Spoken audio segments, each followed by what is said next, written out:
Now, you've talked about competing currencies before. Do you anticipate introducing a bill at some point? This is actually coming from Deb in Missouri. She's asking if you would introduce a bill that would allow for competing currencies. Yeah, and I imagine I can't keep up with all the bills, but in the past I have, and I probably will get around to it if I haven't done it, and that is to make it legal for you to use gold and silver coins, and it could, instead of closing the Fed down in one day, which makes people a little bit nervous, just say, well, you have the right to opt out today. Like I said before, the government comes knocking on your door if you want to opt out of the system. But in order to do that, you have to repeal the legal tender laws. You have to get rid of taxes on silver and gold coins. Why? How can money be money if you go and buy a coin that you get taxed on it, and then if you sell the coin or use it, you have to pay capital gains tax on it. So they don't want us to think of a precious metal as money. Let's talk about ending the Federal Reserve and what it would take to make that happen. Obviously, I think that an audit is a good first step. You've got a lot of momentum behind this bill. It's really picking up steam. Like I said, I think it's a good first step in getting rid of the Federal Reserve System by introducing transparency. Do you see this as a general first step to the abolishment of the Fed, like your other bill? I believe it's 833. Yeah, it would be nice if the whole country woke up and the Congress woke up and for philosophic and constitutional reasons decided, oh yeah, this was our mistake and we should do something differently. That's not going to happen. I think conditions will get a lot worse. And if we have more evidence to show what they have been up to, then moving into allowing a competing currency, I think would be much more likely. Mm-hmm. And then if that happens, then you have total chaos. The Fed would just self-destruct because people would quit using the money. So we would have to introduce competing currencies and let the market determine. For instance, if we introduce a silver-backed currency, that's printed out of the U.S. Treasury, becomes a U.S. note backed by the silver and gold. Let the market determine.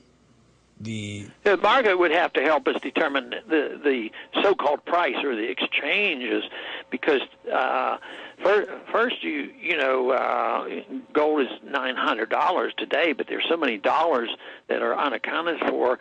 It might have to be into the thousands, but you really don't know. The market would have to help adjust that.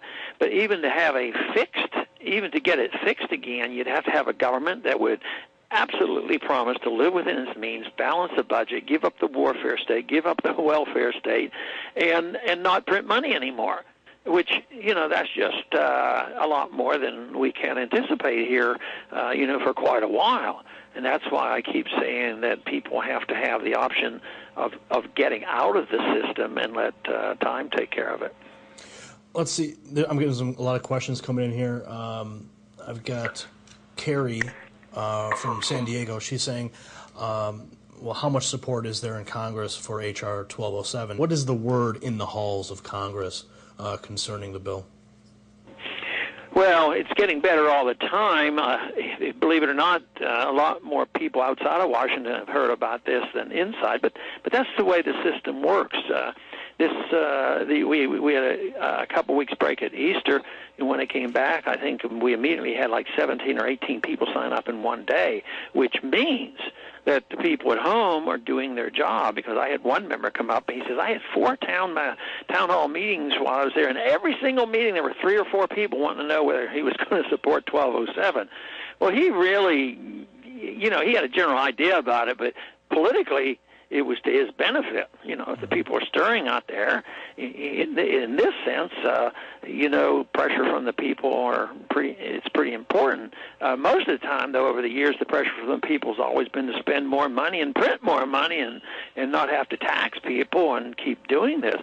So, no, I think it's the momentum is good, and I think it's the right step. Everybody, if you had a vote today, in the Congress on more transparency of TARP funds or the Federal Reserve, I cannot imagine anybody voting against transparency. And that's all we're talking about, because Barney Frank is sympathetic. I know a lot of people don't like him and all this, but he's sympathetic on principle to knowing what the Fed is doing, so I work with him on that.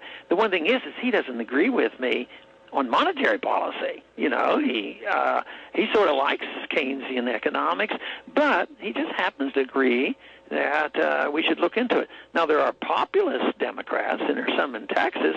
They like it because they don't like the Fed at all, but they want the Congress to be the inflationary people. Let Congress do it all, and they're not strong believers in gold and silver. So there's different reasons, but to get this bill passed, we had to bring them all together. So I have liberals and populists and conservatives and libertarians. I'm getting a bunch of people now supporting this just on the principle that government deserves to be transparent to the people. When Aaron Russo was alive, we would have conversations, and I would say, Aaron, what steps do we need to take to get this country back on track? And he always said, Gary, we need to audit the gold in Fort Knox. Do you think there's value in finding out how much gold, where's the gold in Fort Knox? Yes, and if I had to guess, I would lean 60 to 40 that it's probably there. But 40% question is a big deal, and there hasn't really been a true audit. I was on the Gold Commission in the early 1980s, and there were 17 members, and I brought up the subject. We're studying gold and gold in the monetary system. We ought to, have a thorough audit and find out if the gold is really there. And we were 15 that voted against it, and 2 of us voted for the audit, so it never got anywhere. So we should know, and the shenanigans that could go on, I mean, they could take it out, they could sell it, they could loan it, and all these kind of things have been doing over these last 10 years to keep the price of gold from going up. Our gold might have been the part of the vehicle that they were using. So if we get serious about this has to happen. We ought to be more serious, about what should be done with the gold at the IMF. They're talking about selling more and maybe all of it and giving the proceeds to the poor countries of the world, which means the dictators of those poor countries would end up getting it. But the gold should just be returned to the host countries. I mean, we put the largest percentage in. It should come back to, us, and it's pretty hard to give it back to the people they took it from. But I think since they don't believe in gold, we'd all be better off if the gold was in the hands of the people. Mm-hmm. So I'd sell it. I'd sell the IMF gold, and under today's circumstances, I'd let Treasury sell it because they're not going to have a sound gold standard any longer. I'd just soon, allow the gold standard to develop in the marketplace, and that's a way to do it also. Some people have raised a concern that by advocating an end to the Fed, we may be the message itself could be co-opted by the international bankers by saying, okay, we'll end the Fed, but then we're going to give you the World Bank in its place, or we'll give you the IMF in its place. What do you think about that? Well, they might, but I hope we can answer that argument. If we get rid of one thing and you give us something 10 times worse, how is that going to be a solution? Right.